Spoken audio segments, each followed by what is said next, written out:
શ્રી વલ્લભાધીશ કી જય, શ્રી ગુસાઈજી પરમ દયાલ કી જય, શ્યામ સુંદર શ્રી અમને મહારાણી કી જય, શ્રી હરિરાય મહાપ્રભુ કી જય, ગોકુલ નાથ કી જય. આપણે ષોડશ ગ્રંથ વિશે રસપાન કરીએ છીએ. તેમે વિવેક ધૈર્યાશ્રય ચાલે છે. આપણે પહેલાં વિવેક વિશે જોયું, હવે ધૈર્ય વિશે ચાલે છે. એમાં 8મો શ્લોક આવે છે કે મનની લાગણીઓ અને સંવેગોનો મનુષ્ય તન અને મન ઉપર ઘેરો પ્રભાવ પડે છે. તેને લઈને માણસ તેની જાત ઉપરનો કાબુ ગુમાવી બેસે છે. ક્યારેક માણસ જીવતી લાશ જેવો બની જાય છે.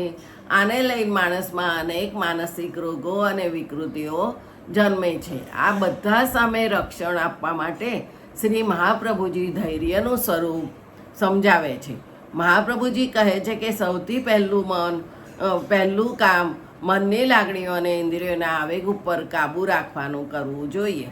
દરેક સુખની પાછળ પાગળ થઈને દોડવું નહીં, તેમ દરેક દુઃખની પાછળ આવેશમાં આવીને બળવું નહીં.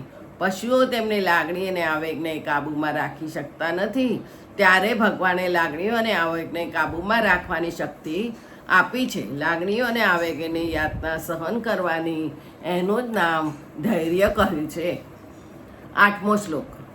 સ્વયં ઇન્દ્રિય કાર્યાણી કાય વાપ મનસા ત્યજે અશુષેરણાપી કર્તવ્યમ સ્વસ્યા સામર્થ્ય ભાવનાત.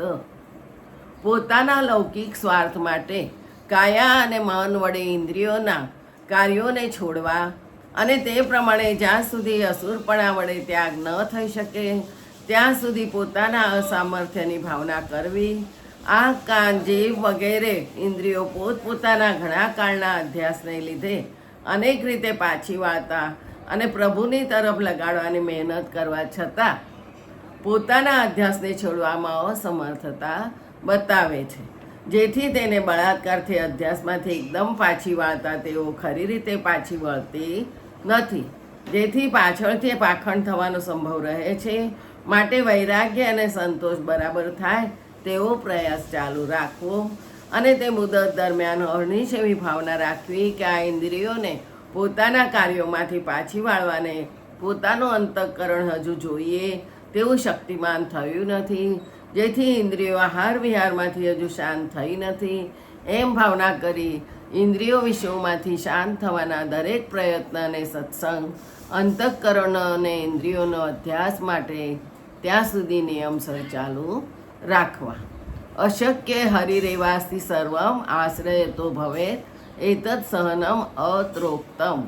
વિવેક અને ધૈર્યની બાબત મનની દુર્બળતાને લીધે રાખવી અશક્ય જણાય ત્યાં એવી ભાવના રાખવી કે હરિ સર્વ દુઃખ હરતા છે, તેમના આશ્રયથી સર્વ થશે એ પ્રમાણે ધૈર્યની હકીકત કહી છે.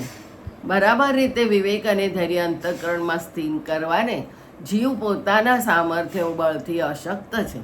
તેથી દરેક જીવને હરિના આશ્રયથી જ સિદ્ધ થાય છે. જ્યાં સુધી અન્યનો આશ્રય રહે છે ત્યાં સુધી મન વિવેક અને ધૈર્યને રસ્તે ચાલતું જ નથી, કારણ કે પ્રભુ સિવાય ધૈર્ય આપવાને કોઈ સામર્થ્યવાન નથી. શાસ્ત્રમાં અનેક દેવો અને ભક્તોની વાતો આવે છે. એ કથામાં જ્યારે દેવો અને ભક્તોને ધૈર્ય છૂટવાનો પ્રસંગ આવે છે તે વખતે પ્રભુના આશ્રયથી જ ધૈર્યની પ્રાપ્તિ થયેલી છે એવું બતાવવામાં આવ્યું છે. જેથી વિવેક અને ધૈર્યની પ્રાપ્તિ માટે પ્રભુના આશ્રય પ્રથમ જોઈએ. તે આશ્રયનું નિરૂપણ હવે કરાય છે. હવે આશ્રય તો નિરૂપ્યતે એહિક પારલોકે જ સર્વથા શરણમ હરિ. હવે આશ્રયનું નિરૂપણ કરાય છે. આ લોકમાં અને પરલોકમાં સર્વ સ્થળે હરિ મારું આશ્રય સ્થાન છે એ ભાવના રાખવી. હરિ સિવાય બીજા તમામ સ્થાન ભયાનક છે.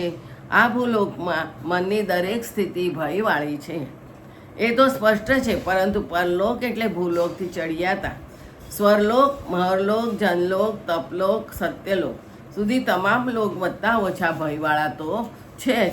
માટે તે બધા લોકમાં આપણી સ્થિતિ ઈચ્છવા લાયક નથી. ફક્ત હરિનો જ આશ્રય ઈચ્છવા જોગ છે. હરિની છાયાની ભાવના કરવી અને તે ભાવના હરિએ અંગીકાર કરી તદીયપણાથી આપણો અંગીકાર કર્યો તો પછી તે સ્થળમાં અને ગમે તે કાળે કશો ભય નથી. ભયકારક પ્રસંગો ક્યાં ક્યાં આવવા સંભવ છે તે પ્રસંગોમાં વિશેષ કરી હરિશરણ વિચારાય તે પ્રસંગો કહે છે. આગળ કહેવામાં આવતા હેતુમાંથી કોઈ પણ હેતુઓથી કાં તો એવી જ અન્ય પણ કોઈ અવસ્થામાં ભગવત આશ્રય જાળવવો જોઈએ. દુઃખ હાનિ તથા પાપે ભયે કામાદ્ય પૂર્ણે ભક્તદ્રોહે ભક્તભાવે ભક્તેશ યાતિક્રમે કૃતે અશક્ય વા સુશક્ય વા સર્વથા શરણમ હરિ અહંકાર કૃતે ચૈવ પોષ્ય પોષણ રક્ષણે પોષાધિક્રમણે ચૈવ તથાંતે વાસ્યતિ ક્રમે.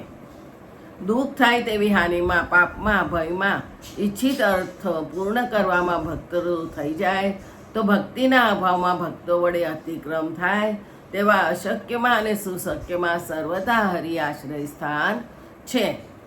અહંકાર કર્યો હોય તેમાં પોષ્ય વર્ગોનું પોષણ તથા રક્ષણમાં પોષ્ય વર્ગ અતિક્રમણ કરે તેમાં તથા શિષ્ય વર્ગ અતિક્રમણ કરે તેમાં અલૌકિક મનની સિદ્ધિમાં, આમ ઉપરની બધી બાબતમાં, બીજા સર્વ ગ્રંથમાં, ચિત્તમાં હરિશરણની જ ભાવના કરવી એમ કહેવામાં આવ્યું છે. દુઃખ થાય તેવી હાનિમાં માણસને પોતપોતાના સ્વભાવ પ્રમાણે કોઈ પ્રકારની હાનિ દુઃખ ઉત્પન્ન કરતી નથી. જેને જે પ્રકારની હાનિથી મનમાં દુઃખ થાય તેવી હાનિમાં ચિંતા થાય, જેથી લૌકિકમાં પડી જવાનો ભય રહે છે. માટે તેના દુઃખ કરતા હાનિમાં પ્રભુ શરણની જ ભાવના કરવી અને વાણી વડે પ્રભુ શરણનું કીર્તન કરવું. તે જ પ્રમાણે નીચેની બાબતોમાં પણ ભાવના અને કીર્તન કરવું એમ કહેવામાં આવ્યું છે. જે શ્રી ગોખલેશ બીજું આવતીકાલે.